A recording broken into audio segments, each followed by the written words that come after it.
وہ بتا رہی تھی محبت کی شادی تھی، ہم سفر کزن تھا، محبت بے پناہ تھی، لیکن مجھ میں غرور بہت تھا، میں کسی سے لگا کر نہیں رکھتی تھی۔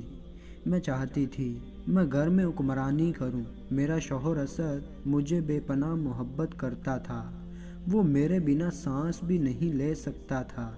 میری خالہ جو میری ساس تھی وہ مجھے ایک دن سمجھانے لگی، دیکھ سونیا، یہ گھر تمہارا ہے، تم اس گھر کی مالکن ہو، پھر کیوں سب کے ساتھ ایسا سلوک کرتی ہو؟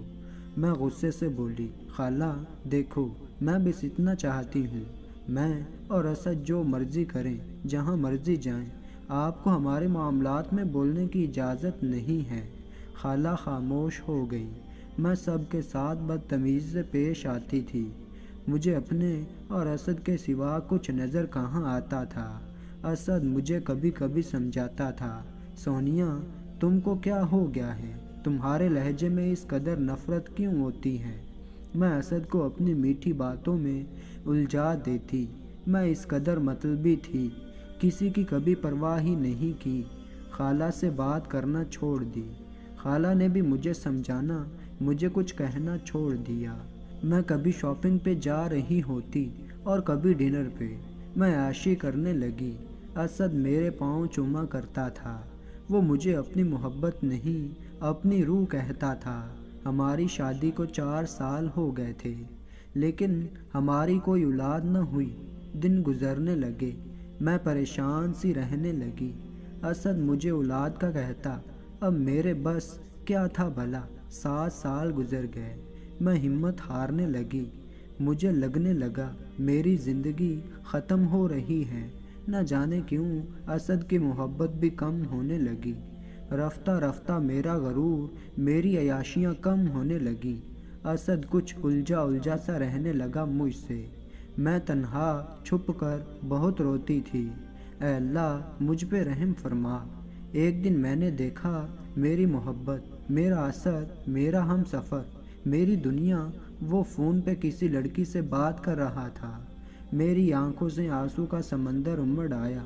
وہ لمحے یاد آئے جب اسد میرے پاؤں چوم لیتا تھا، اور آج اسد کی باتیں اور محبت محدود ہو کر رہ گئی۔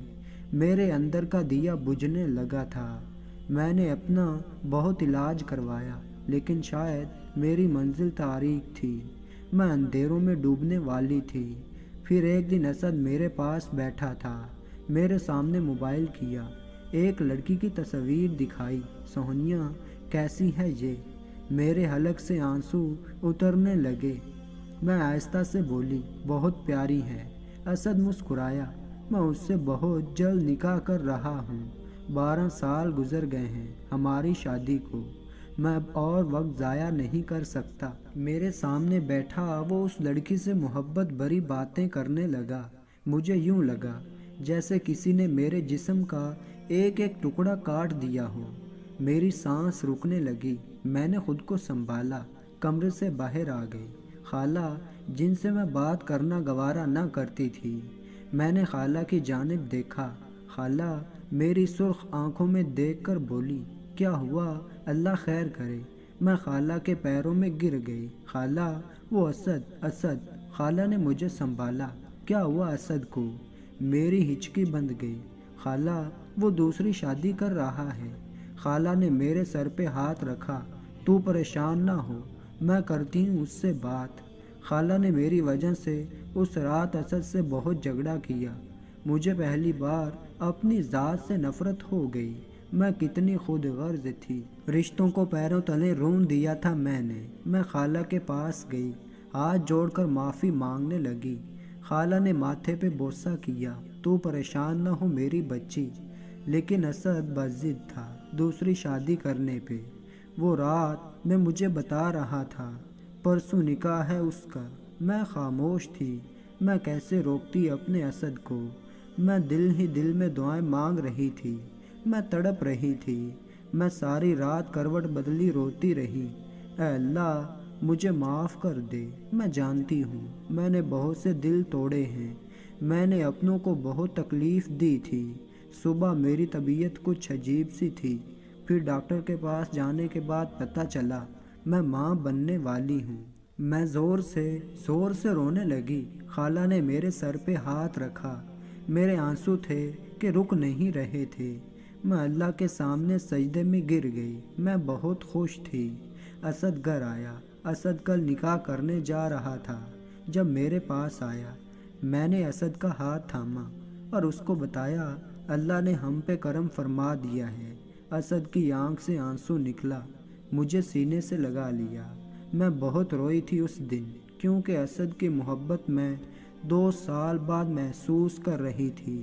میں اسد کی باہوں میں ایک چیز سیکھ گئی تھی، جب ہم خود غرض ہو جاتے ہیں، جب ہم کسی کا دل توڑتے ہیں، کسی کو تکلیف پہنچاتے ہیں، نفرت کی آگ جلاتے ہیں، تو دوسروں کو دیے ہوئے آنسو ہمارے لیے کسی نہ کسی طرح سزا ضرور بنتے ہیں۔ میں نے خالہ لوگوں کے ساتھ بہت برا سلوک کیا تھا، جس کی سزا میں نے پائی تھی۔ اگر آپ میں سے کوئی بھی کسی مشکل میں، پریشانی میں ہے تو تنہا بیٹھ کر سوچیں، آپ نے کسی کا دل تو نہیں دکھایا، آپ نے کسی کے ساتھ برا تو نہیں کیا، آپ کی وجہ سے کسی کی آنکھوں میں آنسو تو نہیں آئے۔ اگر ایسا ہے تو آگے بڑھ کر معافی مانگ لیں، رشتوں کو سینے سے لگا لیں، آپ کی مشکلات اور درد خود مٹ جائیں گے۔ تو دوستو، اللہ تعالیٰ مجھے اور آپ کو عمل کرنے کی توفیق عطا فرمائے، آمین یا رب العالمین۔ تو دوستو، ایسی ہی شاندار ویڈیو دیکھنے کے لیے چینل کو سبسکرائب کریں۔